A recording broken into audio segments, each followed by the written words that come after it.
A mediados del mes de junio falleció una personalidad muy conocida en los círculos científicos, pero tal vez no muy conocida en los medios más populares, ¿no? Y me refiero al astrónomo norteamericano Owen Gingerich, ¿no? Gingerich. Hagan una búsqueda en Google, ¿no? Es un personaje fascinante, ¿no? Murió a los 93 años y tenía una popularidad enorme. Él encontró varias explicaciones excepcionales para entender mejor el funcionamiento del cosmos.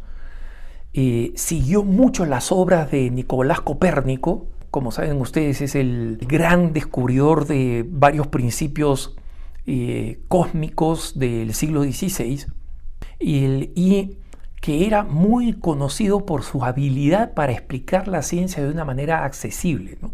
Era tan brillante que muy temprano, apenas graduado, fue contratado profesor en Harvard, la universidad, digamos, de más prestigio en esta área.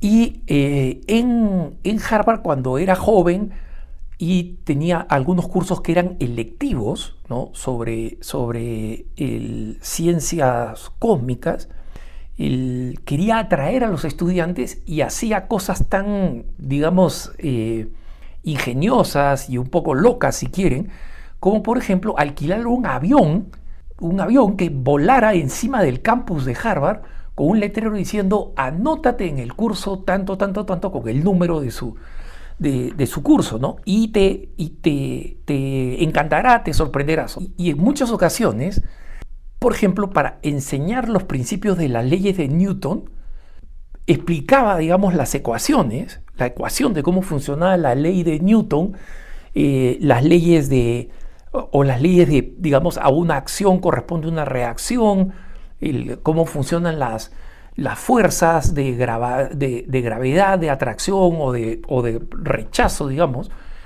Y en las clases, después de explicar las fórmulas, simplemente decía: mira, acá voy a aplicar esto, y se ponía unos patines y prendía un extinguidor que sostenía en sus brazos y terminaba saliendo del aula con las puertas abiertas, expulsándose él mismo con la fuerza, digamos, del extinguidor, ¿no?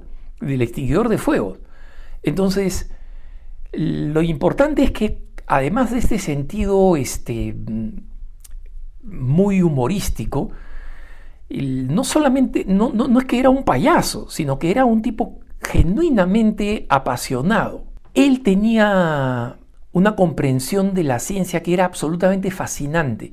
Y una de las características más importantes es que, de la forma más genuina y más convencida, él explicaba en sus clases, con este gran conocimiento que tenía, que permitió, digamos, el descubrimiento de algunas leyes muy importantes para entender el funcionamiento del cosmos, y la popularización, gracias a estas explicaciones tan vívidas, la popularización de la astronomía y de la investigación del cosmos. También volvió a Copérnico muy, muy popular.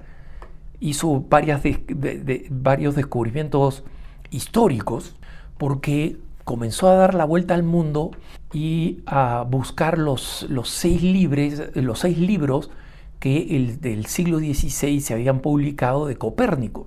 Porque, digamos, en la tradición histórica de las ciencias, en la historia de la ciencia, se creía que los libros de Copérnico no habían sido muy conocidos y que por eso, digamos, se necesitó a Leonardo da Vinci, y por eso vino todo el problema con la Iglesia, ¿no? Que se lo castigó, entre comillas, que es un problema distinto y más complejo.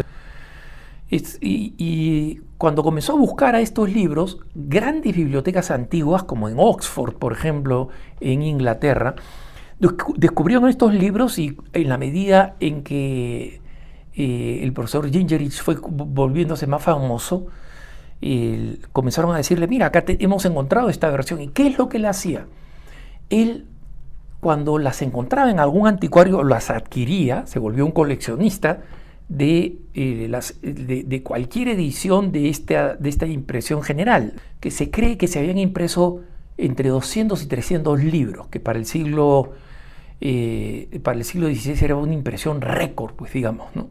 Y él demostró, digamos, cambiando lo que se creía en la historia, que el libro de Copérnico estaba tremendamente anotado en lo que encontraba en la biblioteca. Él encontró anotaciones del siglo XVI o del temprano siglo XVII que mostraban que sus libros habían sido conocidos y popularizados, porque él decía, mucha de esta ciencia no puede ser que haya sido tan conocida, y escribió un libro que se llamaba el libro que nadie leyó, persiguiendo las revoluciones de Nicolás Copérnico, ¿no? Nicolás Copérnico. Y cuando este libro se publicó, el New York Times dijo, esta es una de las historias más fascinantes que hay, ¿no?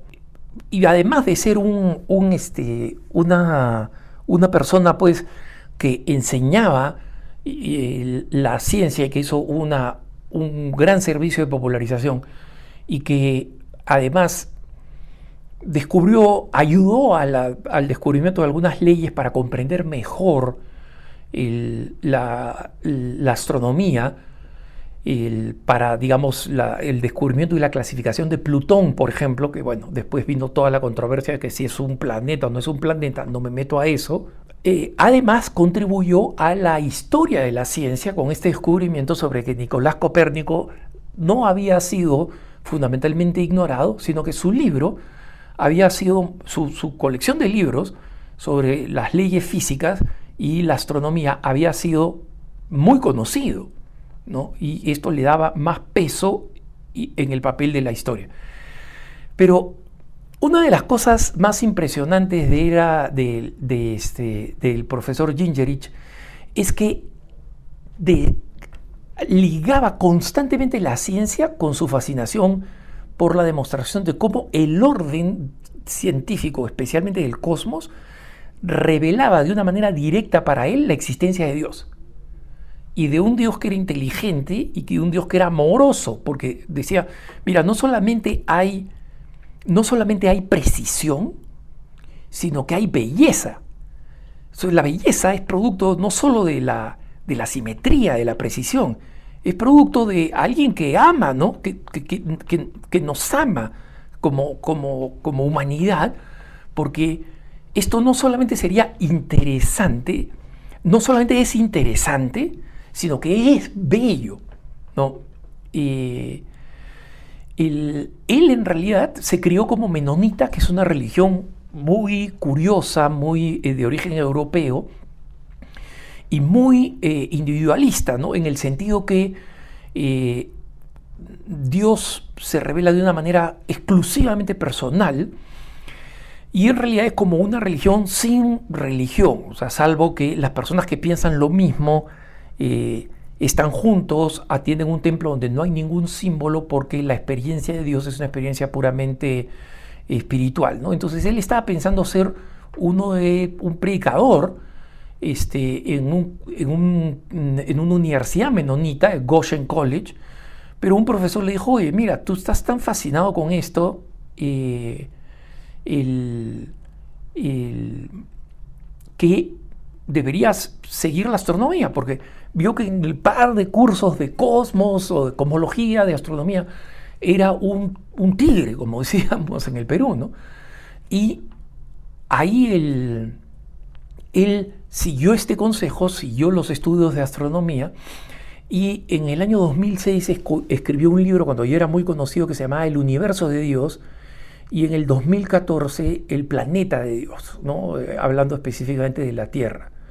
Y él, en El Planeta de Dios, él decía que estaba personalmente persuadido de que un creador súper inteligente existe más allá y al interior del cosmos. O sea, miren ustedes, acá estoy citándolo textualmente.